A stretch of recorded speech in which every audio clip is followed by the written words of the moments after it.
अजून एक वाईट गोष्ट म्हणजे मोबाईल गेममध्ये सतत तुम्ही थोडं गोष्ट काही केली ना की तुम्हाला एक रिवॉर्ड असतो. ते एक रिवॉर्ड मला मिळालं की माझ्या ब्रेनमध्ये डोपामाइन सिक्रेट होतं की मग मी परत कारण हेच जर मैदानावर खेळायचं असेल तर मला खूप मेहनत करायला पाहिजे. त्यापेक्षा हे सोपं आहे, तू मंद आहेस की तुझ्या हातानं सगळ्या वस्तू पडतात, तो बघ किती हुशार आहे, तुला येतच नाही काही. तर ते मुलांना खरं वाटतं लहान वयामध्ये आणि त्यांना वाटतं जर माझी आई मंद आहे मला म्हणत असेल तर मी खरंच आहे. त्यामुळे आपली भाषा फार महत्वाची आहे जी आपण मुलांशी बोलतो. का मातृभाषेचा आग्रह खरं असावा? कारण एक ठराविक वयोगटापर्यंत धरूयात आपण, सेफ 8 वयोगटापर्यंत त्या मुलाची मेंदूची भाषा, त्याला स्वप्न कुठल्या भाषेत पडतात, तो बोलतोय कुठल्या भाषेत. जर ती भाषा मराठी असेल तर मूल शाळेत जाऊन आपण इंग्रजीची सक्ती करत असू तर ते किती अवघड होतंय त्याच्यावर. आईचा जेवढा आवाज बाळाला फॅमिलियर असतो तितकाच बाबाचा पण व्हायचा असेल तर बाबांनी पहिल्या काही दिवसातली जबाबदारी घ्यायला पाहिजे. तर बाबाच्या आवाजाचे आणि बाबाच्या स्पर्शाचे न्यूरॉन कनेक्शन होतील. की जेवण भरवताना पण खूप स्क्रीनचा वापर केला जातो. आपल्याला पण आपल्या लहानपणी कुठे स्क्रीन होता किंवा काय होतं तेव्हा आई बाबांना काहीतरी स्ट्रगल असेलच भरवतानाचा. चिव दाखव, काऊ दाखव, काहीतरी गप्पा मार, गोष्टी सांग. ह्याला वेळ लागणार आहे. जे 10 मिनिटात काम होणार आहे ते अर्धा तास कदाचित चालणार आहे. पण तिथे आपण आणि त्या मुलाला थोडासा इन्सिक्युरिटीचा प्रॉब्लेम होता तर त्या मुलाला सांगितलं की तुला हवं ते चित्र काढ. तर त्यात त्यांनी एक रेष आणि एक चौकोन काढला. तर ही काय आहे, आई आहे, हे काय आहे तर मी आहे आणि हा चौकोन आहे तो CCTV आहे आणि तिथनं बाबा मी किती दंगा करतो आणि मी आईला कसा त्रास देतो हे बघतायत. बापरे.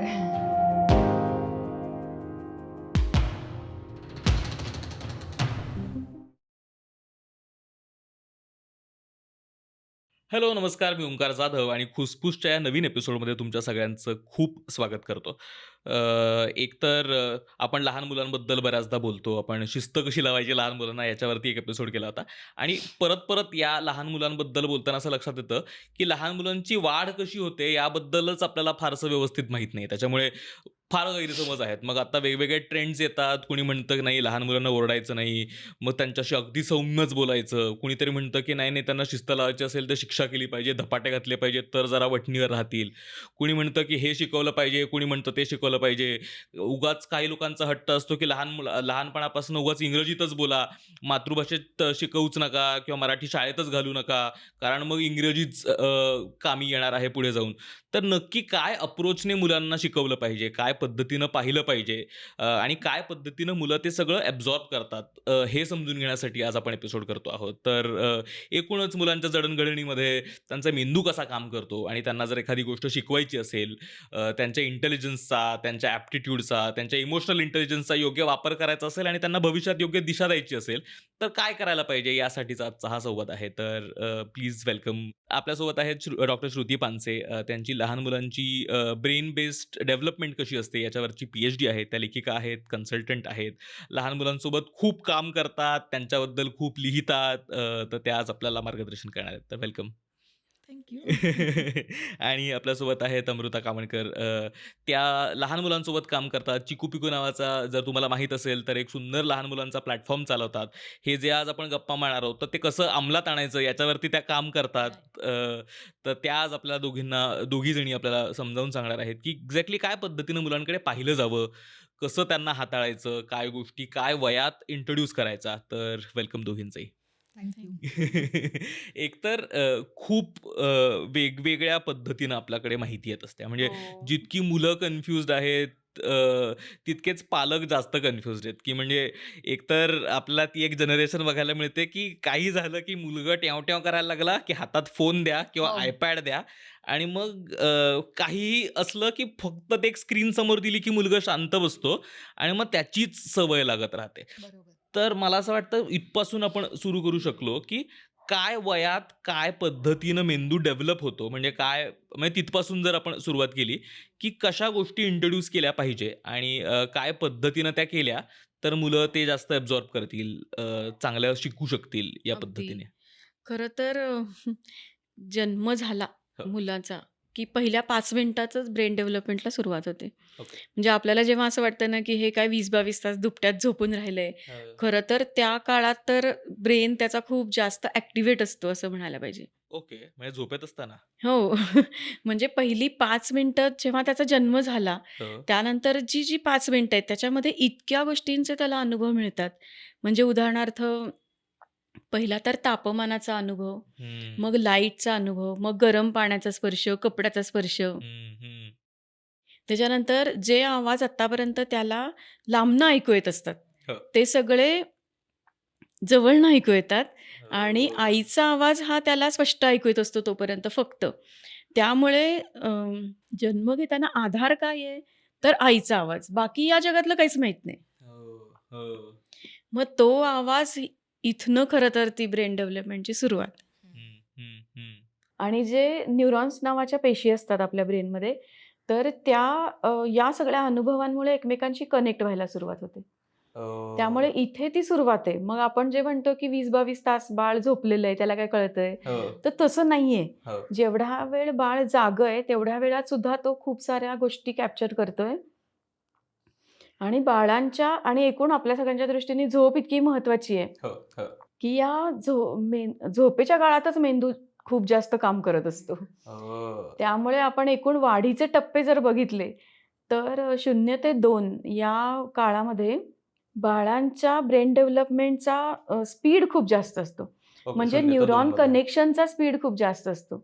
आणि त्यामुळे सरप्रायझिंगली आपण 2 वर्षात बाळ काय-काय शिकतं याची जर एक हां. टेंटेटिव्ह बेसिक यादी केली, हं, हं. तरी सुद्धा आपल्याला कळेल की सगळ्यात पहिली गोष्ट म्हणजे शारीरिक विकास असं ज्याला म्हणतात. हो. म्हणजे सगळे माइलस्टोन्स त्याचे. हो. म्हणजे आपण बाळाला हे सांगत नाही की आता तू 3 महिन्याचा झालास, आता तुझी वेळ झाली आहे, कुशीवर वळ. हं, हं. किंवा बास झालं आता कुशीवर वळणं, आता पालथं पड. हे हो. आपण कोणीही त्याला सांगत नाही. तर त्याच्या मेंदूची जी आतली यंत्रणा आहे ती त्याला बरोबर त्या वयात काय-काय करायचंय सांगत असते. हो, हो. त्यामुळे बरोबर ते माइलस्टोन्स घेतं मूल आणि बरोबर त्याच्या वेळेला ते काठाला धरून उभं राहणं, हं, हं. काठ न सोडणं. हं. त्याच्यानंतर एक पाऊल टाकून बघणं, नाही जमलं तर पाऊल परत मागे घेणं. हं. इथपासून ते आता मला जमेल तर मग काठाला धरून या टोकापासून त्या टोकापर्यंत जाणं. या सगळ्यात एक वेळ अशी येते की ते मूल हात सोडतं आणि धपकन पडतं. आणि मग ज्या दिवशी ते चालायला लागतं त्या दिवशी ते किमान 100 वेळा पडलेलं असतं. हो. पण तसंच ते परत उठतं आणि चालायला सुरुवात करतं. ही एवढी मोठी क्रिया आहे शारीरिक विकास, की जे आयुष्यभर त्याला लागणार आहे चालणं, ते पहिल्या वर्ष, सव्वा वर्षात येऊन जातं त्याला. एकीकडे हा शारीरिक विकास होत असताना बौद्धिक विकास होत असतो. म्हणजे त्याच्या आसपास ते बाळ छोटं असल्यापासून जी भाषा आसपासचे लोकं बोलतात, ते सगळं लिसनिंग करून ते सगळं त्याच्या म्हणजे ब्रेन डेव्हलपमेंटमध्ये जे स्पीच सेंटर्स आहेत हो. किंवा आकलनाची जी केंद्र आहेत, वर्निक, ब्रोका, तिथे ते सगळे आपण जे बोलतो ते सगळं त्या सेंटर्सना जातं. हं, हं. हिप्पोकॅम्पसला जातं, तिथे ते स्टोअर होतं. आणि ज्या वेळेला त्याचा ब्रोकाज एरिया इथे एक आहे, जेव्हा तो एरिया त्याचा डेव्हलप होतो, त्या क्षणी मूल शब्द बोलायला सुरुवात करतं. म्हणजे हो. जे आत्तापर्यंत त्याच्या कानावर पडलंय, तेच तो बोलतो. बरोबर. हं, हं. मग तुम्ही एक भाषा बोला, नाहीतर 2-3 भाषा बोला. हं, हं. त्यामुळे तो जे आपण बोलतो आहे ते सगळं त्याचं सगळं आकलन आपल्याला वाटत नाही होतंय, पण ते होत असतं सगळं. कंटिन्युअसली. आणि जेव्हा मूल बोलायला लागतं त्या भाषेत, तेव्हा ते त्यातल्या बारकाव्यांसकट बोलतं. म्हणजे हातवारे असतील, कुठे जोर द्यायचा आहे, हे सगळं व्यवस्थित, हे सगळ्या गोष्टी 2 वर्षापर्यंत होऊन गेल्या सुद्धा. हो, बरोबर. हो. आणि काय वयापर्यंत मुलांची मेंदूची वाढ होत राहते? कारण आपण ते म्हणतो ना, की 5 वर्षापर्यंत साधारण मेंदूचा पूर्ण विकास होतो हां. आणि मग त्यांना म्हणून पहिलीत घालतात वगैरे. म्हणजे हे मला नाही, माहित नाही ते किती वेगळंच तथ्य आहे. आहे ती त्याचं. गोष्ट वेगळीच आहे. खरं तर मेंदूचा विकास हा आयुष्यभर होत असतो. पण त्याचा जो स्पीड आहे ना, तो पहिल्या काही वर्षांमध्ये खूप फास्ट असतो. ओके. त्यामुळे 0 ते 8 म्हणजे पहिली 8 वर्ष जी आहेत मुलाची, ती सगळ्यात जास्त महत्त्वाची आहेत. हं, हं. एकूण सगळ्या त्याच्या ब्रेन डेव्हलपमेंटच्या दृष्टीने. Okay, okay. त्यामुळे आपल्याला जे चांगले इनपुट्स मुलांना द्यायचेत, ते या वयात द्यायला हवेत. ओके. आणि ते काय पद्धतीनं द्यायला पाहिजे? म्हणजे आता तुम्ही सुद्धा चिकू हो. पिकूच्या माध्यमातून वेगवेगळे प्रयोग करता बरोबर. मुलांसोबत आणि काय काय स्टेजला काय काय गोष्टी इंट्रोड्यूस केल्या त्यांना तर ते जास्त अब्झॉर्ब करू शकतात. सो हे मी माझ्या अनुभवातनं जे मी शिकली आहे ते मी नक्की सांगू शकेल. जसं श्रुती म्हणाली की 0 ते 2 आपल्याला वाटतं की अरे याला काय कळतंय, पण सगळं ते मूल ऐकतंय. तर आर वी कॉन्शियस इनफ की आपण त्याच्या आजूबाजूला काय वातावरण देतोय. एखादं बाळ जर झोपलंय आणि त्याच्या आजूबाजूला खूप भांडण आहेत, आई बाबा भांडतायत, वातावरण किंवा एकीकडे टीव्हीच खूप चालू आहे, सिरियल्स मधले शब्द ऐकू येत आहेत, तर तेच त्याच्यात कॅच होणार आहेत आणि ते कुठेतरी तेच बाहेर पडणार आहे. मग ही सगळी माहिती घेऊन आपण काय स्टेप्स घेतोय हे पण खूप महत्वाचं आहे. तर मी कॉन्शियसली, म्हणजे मी असं नाही म्हणणार की मी हे सगळं करू शकले, पण निदान ही माहिती अवेलेबल होती तर काही काही गोष्टी मी माझ्या मुलांच्या बाबतीत केल्या की मूल लहान असताना 6, 5, 4 महिन्याचं असतानाच काही सौम्य आवाजातली म्युझिक इन्स्ट्रुमेंट्स असतील, काही गाणी असतील किंवा त्याच्या समोरचं वातावरण. म्हणूनच कदाचित असं पण असेल ना की बाळंतिणीची खोली जी असते सुरुवातीची ती अगदी शांत असते किंवा तिथे फार लाईट उजेड नसतो किंवा हे पण याची काळजी कुठेतरी आधीपासून तसं घेतल्या गेलेली पण आहे. तर जसं श्रुती म्हणाली की 2 वर्षामध्ये त्याचं ऐकण्याची सगळी पॉवर जास्त आहे, तर याचा अर्थ आपण काय काय त्यांच्याशी बोललं पाहिजे. जे बरेचदा काही जण बोलतात पण, म्हणजे गप्पा असतील त्या मुलांच्या की काय म्हणतोयस, काय करतोयस तू, पण हे गरजेचं आहे की त्याच्याशी बोलणं, कारण ते सगळं रिसेप्टिव्ह मोडमध्ये आहे. तर हे कॉशियसली पण हे सहज व्हायला पाहिजे, म्हणजे उगीच मुद्दाम केल्यासारखं पण असं नाही. नकोय. इथे ना अजून एक मुद्दा आहे की हां. बऱ्याचदा जी आई आहे, नवीन आई आहे, तिच्या कम्फर्टसाठी म्हणून मूल हे कदाचित आईकडे असतं तिच्या, किंवा ते बाळाला सांभाळण्याची सगळी जबाबदारी ही आई, आजी, काकू, मावशी या सगळ्यांनी घेतलेली असते. पण तो बाळाचा बाबा जो आहे तो ह्याच्यातनं थोडासा मागे असतो कधी कधी. पण न्यूरॉन्सचा विचार केला तर आईचा जेवढा आवाज बाळाला आवडतो आणि फॅमिलियर असतो, तितकाच बाबाचा पण व्हायचा असेल तर बाबांनी पहिल्या काही दिवसातली जबाबदारी घ्यायला पाहिजे. तर बाबाच्या आवाजाचे आणि बाबाच्या स्पर्शाचे न्यूरॉन कनेक्शन होतील. अगदी. कारण हा मुद्दा आणि हा ठरवून सुद्धा, म्हणजे आजकालचे पालक सगळेच तेवढे आपण अवेअर पण आहोत आणि आपल्याला काहीतरी करायचं पण असतं की अरे काहीतरी चांगलं करूया, पण ते काय ह्याच्यावर नीट चर्चा करून, जसं ती मुद्दा म्हणाली तो खरंच महत्वाचा आहे. कारण आईकडेच दूध प्यायला ते आईकडे असतं, म्हणजे ते खूप इमोशनली पण आईशी अटॅच असतं. पण इव्हन आमच्या डॉक्टरांनी पण आम्हाला सांगितलं की जेव्हा बाळ बाहेर आलं तेव्हा बाबांनी पण त्याला जवळ घेणं, आणि ते जवळ पण त्यांनी सांगितलं होतं की जसं आईच्या जवळ असतं तसं शर्टची बटन काढून किंवा बनियनवर आहे आणि जवळ, सो दॅट ती वॉर्मथ, तो स्पर्श हे मिळणं हे पण खूप महत्वाचं आहे. हे खूप महत्वाचं वाटतं मला, कारण आपल्याकडे कायम एका काळानंतर वडिलांचं आणि बाळांचं नातं, म्हणजे मुलांचं किंवा मुलींचं नातं, त्यात तो जो कोरडेपणा जाणवतो. बरोबर आहे. मला असं वाटतं हेही एक मुख्य कारण असू शकेल की ज्यावेळेस त्या न्यूरॉनची डेव्हलपमेंट होते आहे त्यावेळेस तो सहवास नाही मिळालेला आहे, त्यावेळेस ते कनेक्शनच फार स्ट्रॉंग फॉर्म नाही झालेलं गेला. तर आता या पद्धतीनं जसं काय जवळीक साधणं हे अगदीच कमी वयात सुरुवात होतं लहान मुलांमध्ये, तसं काय काय टप्प्यावरती काय काय डेव्हलपमेंट होतात मुलांमध्ये, हे जर म्हणजे 8 पर्यंत जर आपण असं म्हटलो की या टप्प्यात या डेव्हलपमेंट्स होतात, म्हणजे त्याचा विचार करूनच त्यांना काय गोष्टी इंट्रोड्यूस करायच्या. कारण हल्ली बाळ जन्मलं आणि थोडंसं बघायला खायला लागलं की समोर स्क्रीन येतो, तर ते त्याचा काय परिणाम होणार आहे याचा आपण फार विचार नाही करत. तर काय काय टप्प्यावरती त्या मेंदूची वाढ होते आणि कसा अब्झॉर्ब करतात ते? एक थेअरी आहे ह्याच्यासाठी खूप छान. त्याच्यानुसार ना भाषा विकास हा पहिल्या 2 वर्षात खूप चांगला होतो. म्हणजे मी हे सगळं बोलते याचा अर्थ तो नंतर होत नाही असं नाही. म्हणजे मी आत्ता 50व्या वर्षी जरी ठरवलं की एक नवीन भाषा शिकायची तर मी शिकू शकते, पण लहानपणी त्याचा वेग जास्त असल्यामुळे शिकण्याचा, त्या काळात ती गोष्ट सोपी होते. त्यामुळे भाषा विकास असं म्हटलं तरी सुद्धा ते एका वाक्यातलं उत्तर नाहीये. कारण हे ऐकून जर आपण म्हटलं की नाही आता माझं मूल बाळ आहे आणि त्याचं जर आता न्यूरॉन्स डेव्हलपमेंट होण्याचं वय आहे तर मी 4 भाषा शिकवीनच, तर असं चुकीचं ठरेल. जेवढं सहजपणे त्याच्या कानावर जाईल. बरोबर. मग आपण वेगवेगळे भाषिक लोकांकडे आपण त्यांना घेऊन गेलो, त्या लोकांना आपण घरी बोलावलं, तर खूप सहजपणे मुलं नवीन भाषा त्यांना इंट्रोड्यूस होते आणि ते आपोआप शिकू शकतात. ओके. त्यामुळे भाषा विकास ही खूप महत्वाची गोष्ट आहे. त्याचबरोबर इमोशनल सिक्युरिटी हा जो एक भाग आहे ते पण न्यूरॉन कनेक्ट होत असतात.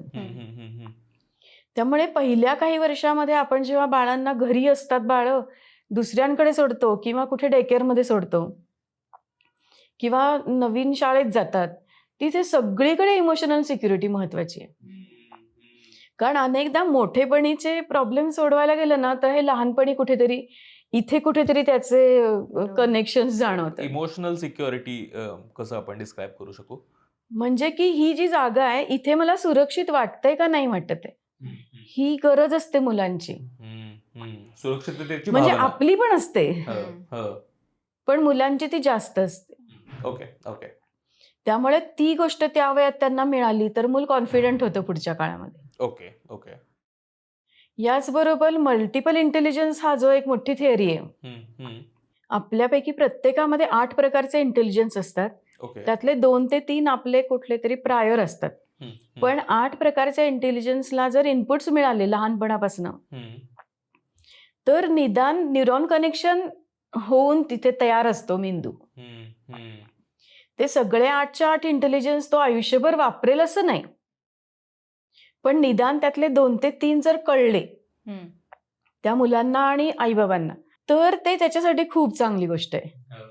कारण या इंटेलिजन्सवर त्याचं करिअर अवलंबून असतं. हे 8 इंटेलिजन्स आपण म्हटलो तर ते काय पद्धतीचे असतात? म्हणजे कारण आपल्याला माहीतच नाही ना, आपल्याकडे इंटेलिजन्स म्हटलं की फक्त हुशारी आणि मग ती मार्कांमध्ये मोजायची आणि मग ती एकच फुटपट्टी घेऊन आयुष्यभर जगत राहायचं आणि मग हे जमलं हे नाही जमलं इतर पॅरामीटर्स आपण बघतच नाही. तर हे काय 8 प्रकारचे फार ही खूप महत्वाची गोष्ट आहे. आणि डॉक्टर हॉवर्ड गार्डनर यांची थिअरी आहे ही. त्यांनी असं सांगितलंय की आपली हुशारी ही कायम आपण शाळेतल्या मार्कांवर ठरवतो. आणि शाळेतले जे मार्क आहेत ते IQ टेस्ट जेव्हा तयार झाल्या तेव्हा लँग्वेज आणि लॉजिक हे किती महत्वाचं आहे असं IQ टेस्ट तयार ज्यांनी केल्या त्यांना वाटलं आणि त्यांनी त्या आधारे त्या IQ टेस्ट तयार केल्या. त्याचा इतका जगात आवडलं लोकांना की अरे म्हणजे हुशारी कळते. त्या आधारावर आपली शालेय सिस्टीम तयार झाली. आणि म्हणून काय आहे आपल्या शालेय सिस्टीममध्ये तर 2-3 लँग्वेजेस असतात. त्याच्यानंतर भूगोल, इतिहास, अर्थशास्त्र, विज्ञान हे सगळे विषय सुद्धा भाषेतच लिहायचे असतात. आणि राहिला तो गणित म्हणजे काय तर लॉजिक आणि सायन्स मधला पार्ट म्हणजे भाषा आणि गणित ह्यावर पूर्ण शालेय सिस्टीम अवलंबून आहे. पण एकूण मेंदूचा विचार केला तर हा मेंदूचा एवढूसा भाग आहे. हा म्हणजे संपूर्ण मेंदू नाहीये हे 2 विषय म्हणजे. तर डॉक्टर हॉवर्ड गार्डनर यांनी विचार करताना निसर्ग विषयक ही एक बुद्धिमत्ता सांगितली आहे. नॅचरलिस्टिक म्हणजे काही लोकांना जे आता आपण डिस्कव्हरी चॅनलवर जे लोक बघतो की ते निसर्ग वापरतात आणि लॉजिक वापरतात. बरोबर. म्हणजे ते तिथले सायंटिस्ट असतात. तसं नॅचरलिस्टिक इंटेलिजन्स सांगितलाय तो आपल्या शालेय सिस्टीम मध्ये नाहीच आहे. कुठेच नाहीये. इंट्रापर्सन हा एक इंटेलिजन्स सांगितलाय. याचा अर्थ काय तर मी माझा विचार करते. प्रत्येक जण आपला मनात एक विचार करत असतो. काही जण त्यातले असे असतात की ते आपला विचार लोकांपुढे मांडतात. त्यातनं थिअरीज तयार होतात. जसे शास्त्रज्ञ पण असू शकतात, फिलॉसॉफर्स असू शकतात, लेख लिहिणारे वेगळा विचार करून लेख लिहिणारे लोक असू शकतात, कविता असू शकतात. किंवा आता तुम्ही मला प्रश्न विचारताय ते इंट्रापर्सनल इंटेलिजन्स वापरून की स्वतः विचार करायचा आहे आणि मला विचारायचंय. त्यामुळे इंट्रापर्सनल इंटेलिजन्स आणि इंटरपर्सनल हे 2 इंटेलिजन्सेस आहेत. ह्याचा विचार गार्डनरांनी केला. मग हे आपल्या शालेय सिस्टीम मध्ये नाहीये. म्हणजे आता मुलाखत घेणं आणि देणं हे इंटरपर्सनल इंटेलिजन्स मध्ये जातं. मग आपण हे शालेय सिस्टीम मध्ये कसं आणू शकतो तर जी मुलं इतरांशी छान बोलू शकतात, त्यांच्या मनातलं काढू शकतात, हे इंट्रापर्सनल इंटेलिजन्स आहे तो आधीच आपण ओळखता येऊ शकतो मुलांमधला, बरोबर. पण तो आपल्या शालेय सिस्टीममध्ये नाहीये. बरोबर. आपल्या शालेय सिस्टीममध्ये म्युझिकल इंटेलिजन्स आहे, त्याला लँग्वेज आणि लॉजिक सारखं वेटेज नाहीये.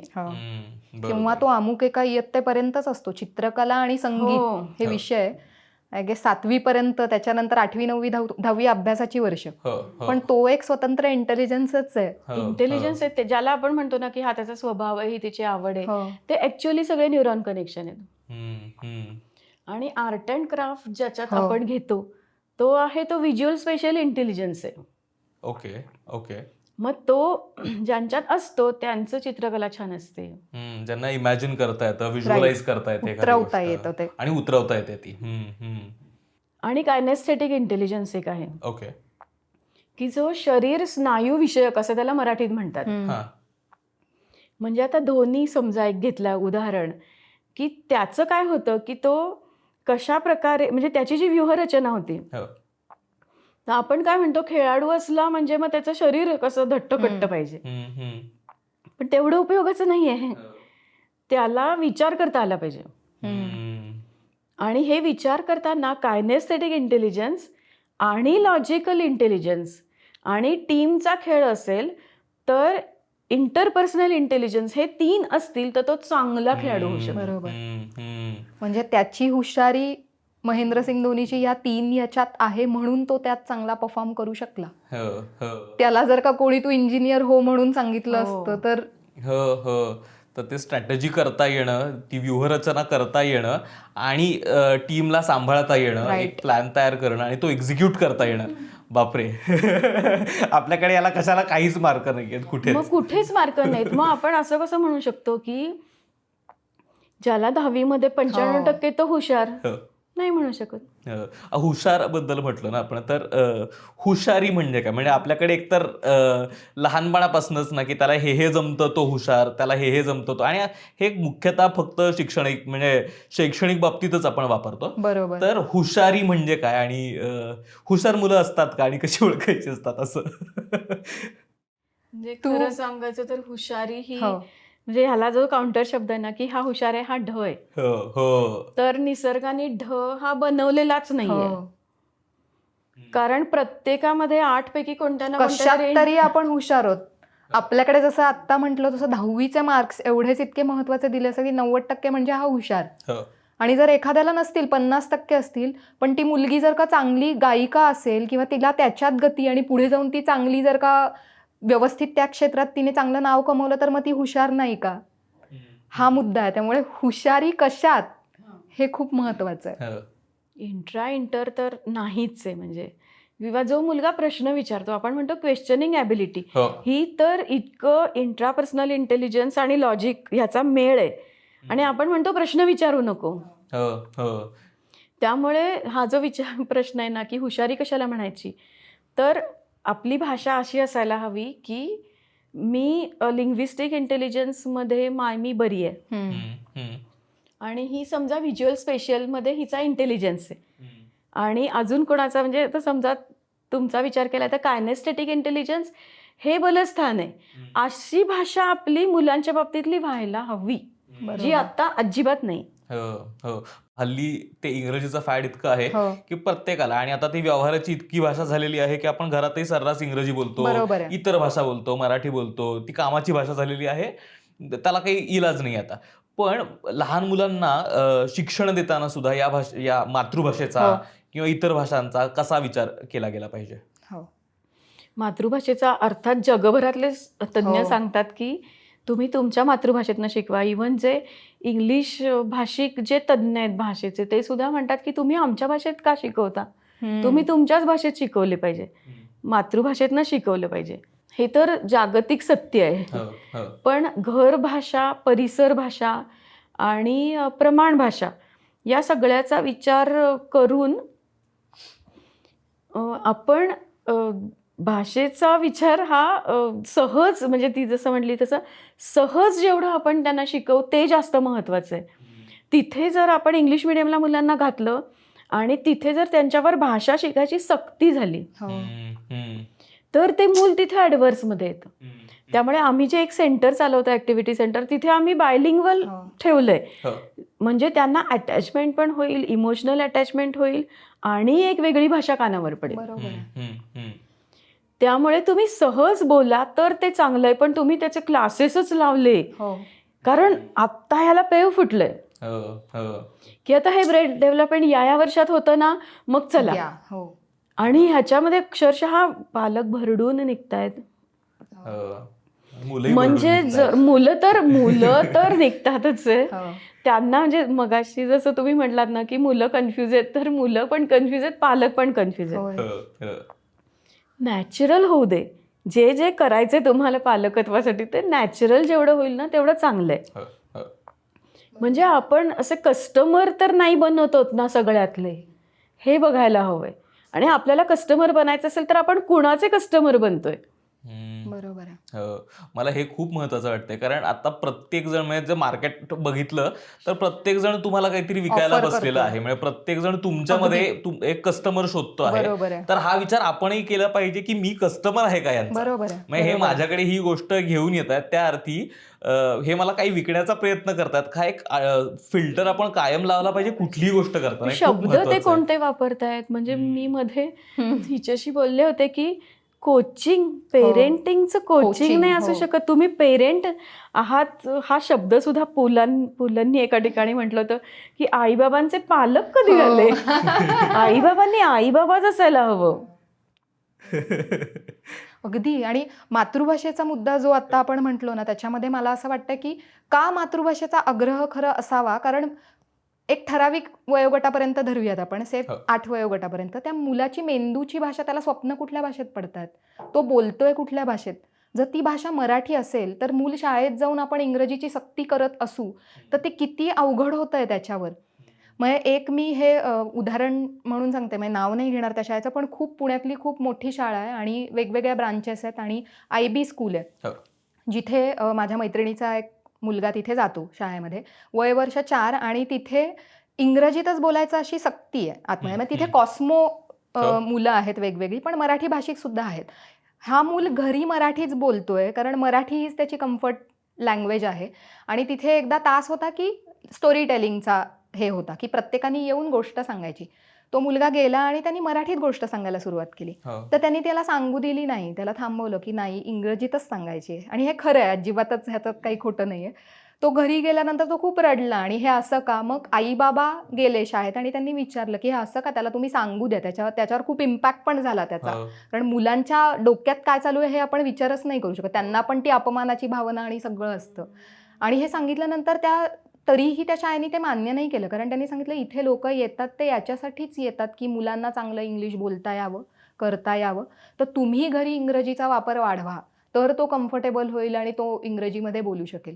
तर ही सक्ती किती चुकीची आहे. म्हणजे चुकीची म्हणजे ह्याच्यात ना त्या मुलाच्या ब्रेनमध्ये काय झालं ते तू खरंच सांग मला असं वाटतं. तर ती भाषा त्याला बोलायचं होतं, त्याला बोलू दिलं नाहीये. बोलू दिलं नाही म्हणजे बोलणं हे कुठे असतं, ते थिंकिंगशी रिलेटेड असतं. म्हणजे तू विचारच करू नको, विचारांवर बंधन पडतं. इथे अजून अशी अनेक, म्हणजे माझ्या कन्सल्टन्सीमध्ये अशी तू सांगितले ना, अशी अनेक उदाहरणं असतात की त्याला उत्तर द्यायचं होतं पण त्याला ते उत्तर माहिती होतं पण त्याला भाषा येत नसल्यामुळे त्यांनी ते उत्तर दिलं नाही. इथे प्रश्न येतो तो थिंकिंगवर येतोय.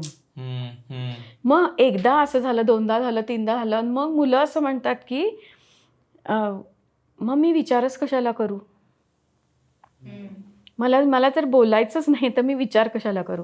पण इतक्या लहान मुलांना याचा विचार करता येतो. कल्पना करून बघूया ना, येतो. त्यामुळे त्याला बोलायचंय पण बोलू देत नाही. हे जर 10 वेळा घडलं तर मग तो थिंकिंगवर होतो आणि हा एका दुसऱ्या तिसऱ्या मुलाचा प्रश्न नाहीये, हा पिढीचा प्रश्न झाला. मग जे आपल्याला म्हणायचंय की शास्त्रज्ञ निर्माण व्हायला कुठनं होणार. म्हणजे आपण पहिलं क्वेश्चनिंग ॲबिलिटीवरच प्रश्नचिन्ह निर्माण केलं. प्रश्न नाही विचारायचे, आता विचार पण नाही करायचा. म्हणजे ते इंटरलिंक आहे. विचार करणं, मांडणं, भाषा आणि थिंकिंग हे इंटरलिंक आहे. मग तिथेच प्रश्नचिन्ह निर्माण होते. आता सगळीच मुलं खूप स्क्रीन बघतात आणि आपल्याला याबद्दल काही बोलता येईल की कसा तो सगळा जो डिझाईन केलेला कॉन्टेंट आहेत ना, जी मुलं बघतायत, तोच इतका ॲडिक्टिव्ह बनवला जातो आहे. म्हणजे आता ते कारण ते सतत प्लेलिस्टवर प्लेलिस्ट सुरूच होतं. म्हणजे ते एक गाणं वाजायला लागलं, मी आता गाण्यांची नावं घेत नाही, मोठ्या कंपनीत आमच्याला स्ट्राईक मारतील. अल्गोरिदमनुसार तर ते सतत तेच दिसतात, मग असे रंग दिसतात, वेगवेगळे असे अट्रॅक्टिव्ह आवाज आणि अट्रॅक्टिव्ह शेप्स दिसत राहतात आणि मुलं तासनतास खेळून राहतात त्याला. बरोबर आहे. तर ते आपण याबद्दल थोडं बोलू शकलो की कसं ते अडिक्टिव्ह बनवलं जातं, म्हणून त्या लूपमधनं बाहेर पडणं अवघड होऊन जातं मुलांना. हो, म्हणजे असं आहे की लेफ्ट आणि राईट ब्रेन आहे. तर लेफ्टमध्ये लँग्वेज आहे आणि लॉजिक आहे आणि उजव्या ब्रेनमध्ये आपल्या क्रिएटिव्हिटी आहे, कलर्स आहे, म्युझिक आहे. तर हे लेफ्ट राईट हेमिस्फिअर्स कसे ॲक्टिवेट राहतील ह्याचा विचार करून हे सगळं बनवलेलं असतं. कार्टून फिल्म्स असतील, हे सगळं. आणि त्यामुळे ब्रेन त्याच्यामध्ये एंगेज जास्त राहतो. दुसरं, गेम मुलं जास्त वेळ का खेळतात, तर त्याचं सुद्धा जे निर्मिती जी आहे त्याची, ती सुद्धा अशीच तयार केली की त्याला एक म्युझिक लागतं, त्यातले कलर्स आणि सगळ्यात महत्त्वाचं म्हणजे त्यात असलेला वेग, की हा वेग ब्रेनला आवडतो, पण आसपासच्या जगात तो वेग कुठंच मिळत नाही. म्हणून मुलं खेळली ना तर त्यांना तो वेग तिथं मिळतो. पण मग मुलं मोबाईलच्या गेममध्ये तो भरून काढायला जातात. मैदानी खेळापेक्षा तर ते व्हायला नकोय. आणि इथं काय होतं, अजून एक वाईट गोष्ट म्हणजे मोबाईल गेममध्ये सतत तुम्ही थोडं गोष्ट काही केली ना की तुम्हाला एक रिवॉर्ड असतं. ते एक रिवॉर्ड मला मिळालं की माझ्या ब्रेनमध्ये डोपामाइन सिक्रीट होतं, की मग मी परत कारण हेच जर मैदानावर खेळायचं असेल तर मला खूप मेहनत करायला पाहिजे, मला ते गिमिक्स पण जमायला पाहिजेत, मला ते सगळं जमायला पाहिजे तर मी जिंकणार. त्यापेक्षा हे सोपं आहे, रिवॉर्ड मिळतंय, म्हणजे एक फील गुड वातावरण ब्रेनमध्ये तयार होतंय, मग मस्त छान. ह्याच्यात अडकली जात आहेत मुलं. आणि मग तो मगाशी म्हटलं तसा तो ग्रे मॅटर तिथे श्रंक व्हायला सुरुवात होते. म्हणून या सगळ्या चक्रव्यूहातनं मुलांना बाहेर काढायला पाहिजे. म्हणजे पूर्ण अवॉइड नाही करू शकत, पण शक्य तितकं लांबवणं आणि टाइम टेबल सेट करणं, आपण त्यांच्यासमोर कमी मोबाईल बघणं आणि इतर छंद जे आहेत की जे आहेत त्यांच्या न्यूरॉनमध्ये, ते त्यांची तसं वातावरण त्यांना तिथे क्रिएट करून देणं घरात. ओके. कारण स्क्रीन तर सगळीचकडे आहेत. म्हणजे आता आपण पालक म्हणून जरी पालकांनी ठरवलं की मी कमी वापरायचा वापरू देणारच नाही किंवा वापरला तर मी बंदच करून ठेवीन वगैरे, असं काही करून ठेवलं तरी मुलं वापरणार आहेत. म्हणजे हल्ली शाळांमध्ये सुद्धा तुम्हाला व्हॉट्सअपवरच काही पाठवतात आणि सतत स्क्रीनच आहेत आणि आयपॅडवर शिकवतात शाळांमध्ये. तर स्क्रीन अवॉइडच करता येणार. तर अशा वेळेस पालकांनी कशी खात्री करून घ्यायची की मूल हवा तेवढाच वापर करेल आणि त्यात फार रमणार नाही? बरोबर. तर असं काही करता येऊ शकेल का? याच्यावर आता आम्ही ह्या सेगमेंटमध्ये काम करतोय, त्यामुळे फक्त मुलांपुरतं मर्यादित न राहता पालकांचे प्रश्न पण टॅकल करावेच लागतात. त्याच्यामध्ये काम केल्यानंतर असं जाणवलं की आपण स्क्रीन खरंच अवॉइड करू शकणार नाही आहोत, कारण आपण बिल्स त्याच्यावर पे करतो, आपलं काम त्याच्यावर आहे, सतत आपण त्याच्यावरच असतो आणि उद्या मुलांच्या हातात पण स्क्रीन जाणारच आहे. आपण कितीही म्हटलो तरी एका एज नंतर जाणार. म्हणजे याच्यावरच आम्ही एक इंटरव्ह्यू पण घेतला होता नेहते सरांचा जो होता, त्याच्यामध्ये त्यांनी हा मुद्दा मांडला जो खरंच हे करण्यासारखा आहे की त्याची शिस्त लावणं गरजेचं आहे. स्क्रीनची शिस्त मुलांना लागणं, कारण उद्या तो मूल ते 10वीत गेल्यानंतर कॉलेजला गेल्यानंतर त्याच्या हातात येणार आहे, तेव्हा कधी वापरायचा, किती वापरायचा, त्याचा कंट्रोल्ड वापर हे गरजेचं आहे. म्हणजे त्याचा अर्थ हे नक्की आहे की काही ठराविक पहिले काही वर्ष एकतर पूर्ण नाही, हे तर महत्वाचं. पहिली 2 वर्ष अजिबात नाही, टीव्ही नाही, मोबाईल नाही, काहीच नाही, कारण त्यांची विजन पण डेव्हलप होत असते त्या काळात. पण नंतर जसं हळूहळू द्यावं लागणार, कारण हे येतच. म्हणजे नंतर 1ली 2रीत झाल्यानंतर काहीतरी असाइनमेंट असेल, त्याचं काहीतरी, आणि त्याचा चांगला वापर पण होऊ शकतो ना. म्हणजे आपण पूर्ण नाही न म्हणता त्याच्यावर चांगल्या पण गोष्टी आहेत. चांगले सिनेमे मुलांचे आहेत जे आपल्याला पण बघायला आवडतात, आपण एकत्र मिळून बघू शकतो.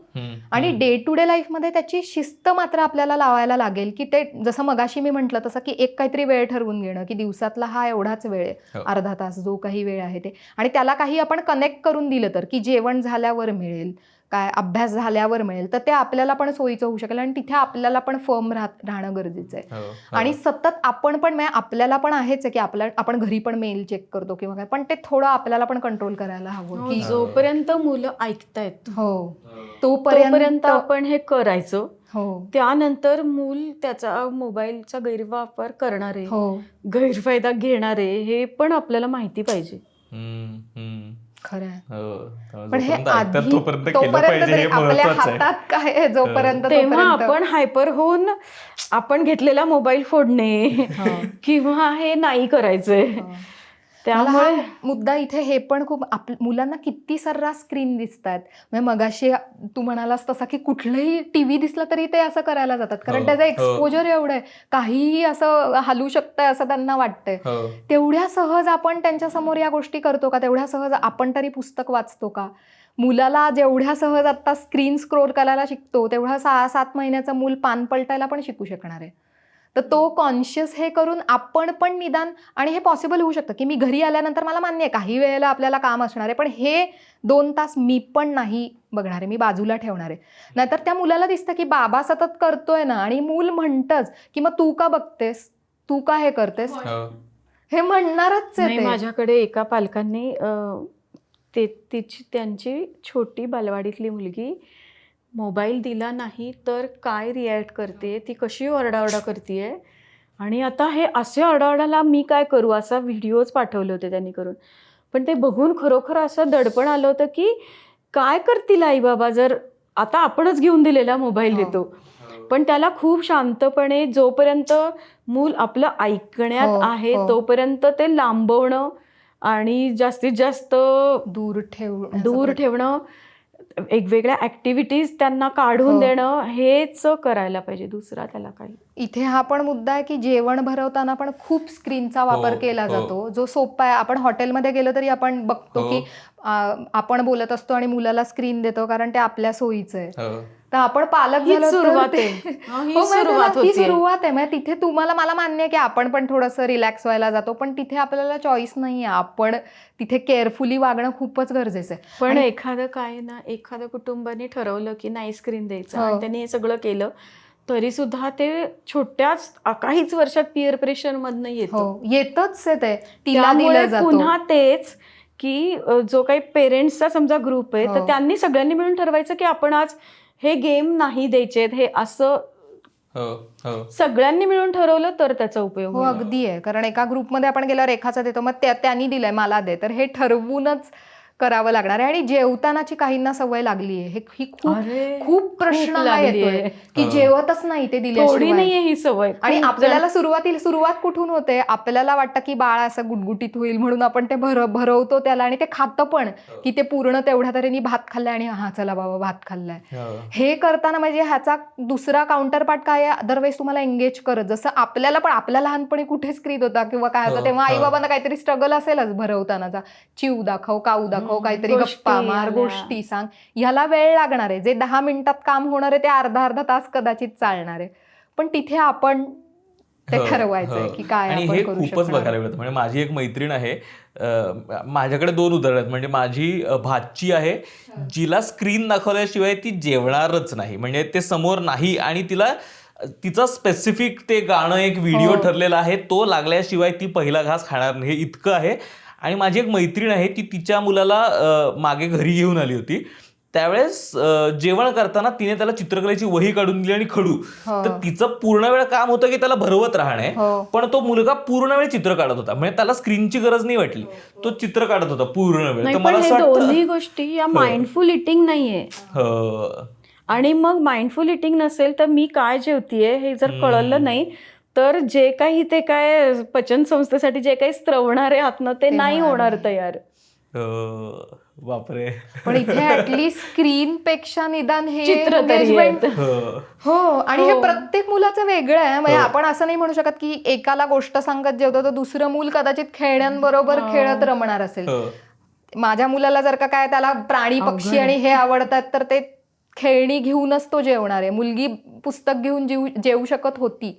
हे प्रत्येक मुलाचं काहीतरी वेगळं. ह्यात पण स्टेजेस आहेत की काही स्वतः. दिवस या अशा हो. पद्धतीने, मग काही दिवस दुसऱ्या पद्धतीने, काही दिवस हो, तिसऱ्या. बदलावंच त्यापेक्षा लागणार आहे. ना मुलाला दमवावं, छान खेळू द्यावं अगदी, त्याला. अगदी. ते दमलं की भूकच ते 5 लागते. मिनिटात जेवण संपवतं. खरं आहे, हा मुद्दा खरा आणि आहे. मग सगळे पदार्थ जे आहेत ते खातं का तर त्याला भूक लागलीये. त्यामुळे या स्क्रीन समोर बसून राहायचं, ते व्हॅननी किंवा रिक्षाने घरी यायचं, बसनी घरी यायचं, ते सगळं आई बाबा आजी आजोबा हातात मुलाच्या देणार. त्यापेक्षा भरपूर दमवणं महत्वाचं आहे. आणि ते मगाशी मी म्हटलं तसं ते कॉर्पस कलोझमला मुलांची हालचाल हवी आहे. त्यामुळे हालचाल करू द्यावी, दमू द्यावं, आणि मग मूल आपोआप जेवेल. आणि तो जे जेवेल ना ते त्याच्या अंगी पण लागेल. यात परत एक मला महत्वाचा प्रश्न वाटतो की बऱ्याचदा ना आपल्याला कळतच नाही मुलांसोबत कसं वागायचं. म्हणजे एखादी गोष्ट समजावून सांगायची असेल किंवा एखादी गोष्ट नाही म्हणायची असेल तर कसं म्हणायचं. म्हणजे म्हणजे आम्ही तर ते धपाटा जनरेशनचे आहोत, जिथे नाही आवडलं की एक धपाटा बसणार आणि आपल्याला कळतं की हे नाही करायचं, पण त्याने काय आता फार नुकसान झालं माझं असं मला वाटत नाही. दुसरी गोष्ट म्हणजे आता हल्लीचे पालक इतके सेन्सिटिव्ह झालेत त्यांच्या मुलांच्या बाबतीत की मोठ्याने ओरडायचंही नाही आणि मग काहीच करायचं नाही. ही 2 वेगवेगळी टोकं आहेत. म्हणजे अगदी मारहाण करणं आणि अगदीच सौम्य वागणं आणि मुलांना अगदीच मोकळीक देणं. तर काय पद्धतीने वागायचं, कसं समजवायचं एखादी गोष्ट समजवायची असेल तर, आणि काय वयात काय पद्धतीने समजवलं पाहिजे यानेही काही फरक पडेल का? हो, म्हणजे नाही म्हणण्यात काही प्रॉब्लेम नाहीये. नाही म्हणलंच पाहिजे आणि ते चांगल्या पद्धतीने म्हणलं पाहिजे. धपाटा कशाला घालायला पाहिजे. मुलांना लॉजिक कळतं. म्हणजे समजा हट्ट करतंय मूल, म्हणजे असं कुठल्या तरी एखाद्या पदार्थाचा, वस्तूचा समजा हट्ट करत बसले, तिथे रस्त्यात बसले, तरी सुद्धा आपण त्याला लॉजिक लावून समजावून सांगू शकतो की आत्ता हे का नको, आत्ता हे का हवंय. आणि मुलांवर आपल्याला विश्वास ठेवणं हे सगळ्यात बेसिकला आहे. जे आपण मुलांवर विश्वास नाही ठेवत की त्याला विचार करता येतो. जसं आता म्हटलं की एवढं थिंकिंग त्याचं असतं का, तर त्याचं असतं, कारण ती मेंदूची यंत्रणा पार जन्मापासून आहे ना त्याच्याबरोबर. तीच तर त्याला सांगतेय. इव्हन प्रॉब्लेम सॉल्व्हिंग स्किल्स जे आहेत ते तर त्या बाळाला जन्मापासूनच आहेत. म्हणजे प्रॉब्लेम काय आहे, भूक काहीतरी अस्वस्थता निर्माण झाली आहे शरीरात, भूक लागली आहे बहुतेक. मग काय करायचंय, तर रडायचं. मग हे त्यांनी शोधलेलं सोल्युशन आहे. किंवा बाळ पालथं पडतं तेव्हा त्याचा हात अडकतो, मग काय करायचं, मग रडायचं. म्हणजे कोणीतरी येऊन हात बाजूला करतं की परत पालथं पडायचंय, परत हात अडकतोय. त्यामुळे हे प्रॉब्लेम सॉल्व्हिंग स्किल्स आहेत, त्याच्याकडे लॉजिक आहे. ते आपल्याला समजून घ्यायला पाहिजे की मुलांमध्ये लॉजिक असतं, ते आपण वापरायला शिकायचं. म्हणजे आपले कॉन्फ्लिक्ट्सच कमी होतील. हो, मला हे महत्वाचं वाटतं, कारण आपण कायम नाही तर लहान मुलांना की नाही रे तुला नाही कळत, त्याला अनुभव नाहीयेत आपल्या एवढे, ही गोष्ट खरी आहे, पण लॉजिक कळतं. इथे हट्टीपणाचा जो तू म्हणालास ना, कारण हे सतत जावं लागतं आणि खूप पेशंटली, म्हणजे आपल्याला अगदी, कारण आता हे आहे की आपण जसं म्हणतो तसे आजकालचे पालक असे आहेत की आपल्याला थोडं वेगळं वाढवायचं. तू म्हणालास तसं की आईवडिलांना, आपल्या आईवडिलांनी धपाटा दिलाय, ओरडलाय, नुसतं नजरेनी पण आपण गप्प बसायचो. आता आपल्याला तसं पण नकोय. म्हणजे मुलांनी मैत्री पण केली पाहिजे, आपल्याशी फ्रेंडली नातं पाहिजे. पण ह्याचा अर्थ तो आपल्याला इक्वल लेवलला समजतोय की मी आणि आई सेम आहोत असं कुठेतरी, कारण हा माझा मित्रच आहे, बाबा माझा मित्रच आहे, असं जर का घरात वातावरण असेल. म्हणजे हे ऑफकोर्स पेरेंटिंग स्टाईल आपण काय, प्रत्येक घराची, मला असं वाटतं प्रत्येक पालकाची काहीतरी एक भूमिका असते. विचार आपण आजकालचे पालक करतो की मला असा पालक व्हायचा आहे. तिथे जेव्हा हट्टीपणा येतो तेव्हा जर आपण ठरवलं, जसं ती म्हणाली तसं मारायचं नाहीये, धपाटा द्यायचा नाहीये, असं जर का असेल, म्हणजे रादर ते पण मी तिला सांगेल की तू ते सांग की मारायचं का नाहीये. ते पण लॉजिक तिने जेव्हा सांगितलं होतं ते महत्वाचं, आणि म्हणून मी ते केलं की मला मारायचं नाही, तर मला शांत शब्दातच सांगायचं की हे नाही मिळणार आहे. थोडक्यात सगळीकडचा हट्ट आहे की मला आत्ता स्क्रीन टाईम हवाय, मला बोर झालंय, मला आत्ता TV बघायचा, मला मोबाईल बघायचा, तर हे नाही मिळणार आहे. हे लॉजिकली पण सांगायला लागेल. तर मी काय सांगेल की आता हे खरं घडतं की शाळेतून आली आणि आता मला स्क्रीन बघायचं, तर आत्ता मिळणार नाहीये. किंवा आत्ता तू जेवायचं आहेस, मग आपण अभ्यास करणार आहोत, त्याच्यानंतर 15-20 मिनिटं तुला स्क्रीन मिळेल, मग आत्ता का नाही मिळणार आहे, आत्ताच मिळणार आहे. तर आपण तिथे आपण फर्म राहू शकतो की हा मी मोठी आहे तर मी हा डिसिजन घेणार आहे. तर तिथे पण मी हे सांगायला लागेल, मी कुठेतरी नेगोशिएट मला करावंच लागणार आहे तिच्याशी. मी असं एक हे नाही म्हणजे नाही असं नाही, कारण आपण वेगळे पालक आहोत ना. मग तिथे ती ऍडजस्टमेंट आपल्याला तिथे ते नेगोशिएशन ते पण शिकतं आणि कुठेतरी आपण फर्म राहिल्यानंतर हळूहळू खरंच त्यांना पण ती सवय लागते. म्हणजे ते एकदा सतत गोंधळ करेल, नाही आरडाओरडा करेल, एखादं मूल जास्तच अक्रस्ताळेपणा करेल, पण जिथे फर्म नाही हे ऐकणारच नाही आहे, हे एकदा दोनदा चारदा झाल्यानंतर ते मूल पण शिकतं की हो आत्ता मिळणार नाहीये. आणि मग तिथे आपल्याला पण ते प्रॉमिस फुलफिल करायला लागतं की हे आता जेवण झालंय, आता थोडा वेळ अभ्यास झाला, आता हा 15-20 मिनिटाचा टाइम तू घे. इतक्या ह्यानी, आणि हे सोपं नाही, कधीतरी आपला बॅलन्स जातोच, आपण ओरडतो कधीतरी, कारण हे आत्ताचं पेरेंटिंग, हो आपण पण माणूस आहे. आणि जसं श्रुती प्रत्येक वेळेला मला इट्स ओके, काही वेळेला आपल्याला त्याची पण गिल्ट येते की बापरे मी जास्त हे झालेली आहे का, ओरडली आहे का. तर हे सतत, आणि मला वाटतं हा प्रत्येकाच्या अभ्यासाचा पण, प्रत्येक घर वेगळं आहे, प्रत्येक पालक, प्रत्येक मूल वेगळं आहे, तर ते फाइंड आउट करून तो बॅलन्स एस्टॅब्लिश करत करत हे पुढे जाणार. हा जो हट्टीपण आहे ना, ती 4 वेळा म्हणाली, मी म्हणेन 40 वेळा म्हणाली. हो अगदी येते, 4 वेळात नाहीच होत. कारण मुलं आपली परीक्षा भरपूर घेत असतात, त्यामुळे पेशन्स लेवलची सुद्धा परीक्षा घेत असतात. एक दिवस असा काढायचा, म्हणजे एक पर्टिक्युलर एक हट्ट आहे समजा की तो आता फारच त्रास होतोय, तर तो हट्ट आत्ता आपल्याला त्या हट्टाशी डील करायचा आहे ना, एक दिवस असा आपला रिकामा एक वेळ काढायचा आणि ठरवायचं की आज आपल्याला चिडायचं नाहीये, आणि त्या दिवशी कितीही हट्ट केला तरी आपण त्याला नाही मिळणार आहे, हे नाही होणार आहे असं सांगितलं तर त्यांना लक्षात येतं की हे नाहीच होऊ शकत. इथे मुलं थोडा वेळ विचार करतात, पण मग ते प्लॅन बी कडे जातात की या मार्गाने नाही मिळत तर कुठला मार्ग केला तर मग आई आपल्याला देणार आहे, काढ पसरायचं का, किंवा मी जेवणारच नाहीये, काहीही असू शकतं. त्यामुळे हे प्रॉब्लेम सॉल्व्हिंग स्किल त्यांच्याकडे आहे. त्यांना येणारे प्रॉब्लेम म्हणजे तुम्ही त्यांचा हट्ट पूर्ण करत नाही, हा त्यांचा प्रॉब्लेम आहे.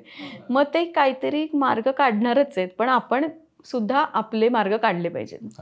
आपण मारण्याबद्दल बोलत होतो, तर काय पद्धतीनं, म्हणजे खूप लोक ओरडतात, मारतात, मग शिक्षा करतात, तर त्या पद्धतीचं म्हणजे लहानपणापासून हे जर आलं असेल तर त्याचा काय परिणाम होतो? मेंदूत म्हणजे ती अशी एक ट्रियून ब्रेन थिअरी आहे, त्याच्यामध्ये असं सोपं करून की जेव्हा आपण आता मी आणि ही शांतपणे बसलोय आणि नीट काहीतरी बोलतोय आम्ही, धड काहीतरी चांगल्या विषयांवर, तर त्यावेळेला आमच्या ब्रेनचा जो ब्लड फ्लो आहे तो निओकॉर्टेक्सकडे होत असतो, आणि आपलं लॉजिक किंवा सारासार विचार हे सगळं निओकॉर्टेक्सकडे. ओके. अभ्यास हा सुद्धा निओकॉर्टेक्समध्ये सेव्ह केलेला आहे. तर आम्ही आता बोलतोय तर ब्लड फ्लो निओकॉर्टेक्सकडे. आता आमची समजा भांडणं झाली, वादावादी झाली, आवाज चढले, तर आमचा ब्लड फ्लो निओकॉर्टेक्सकडे राहणार नाही. त्याचा मेन म्हणजे त्याचा मोस्ट ऑफ द पार्ट हा लिम्बिक सिस्टीमकडे येईल, की जो आमचा इमोशनल ब्रेन आहे.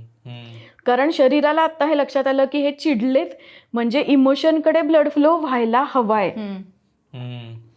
मग साहजिकच आम्ही जे शांत बोलतोय ते जातं कुठेतरी, आणि आम्ही म्हणजे आमचा आवाज बदलतो, चेहरा लाल होतो, हे सगळे शरीराने सिम्पटम्स निर्माण केलेत.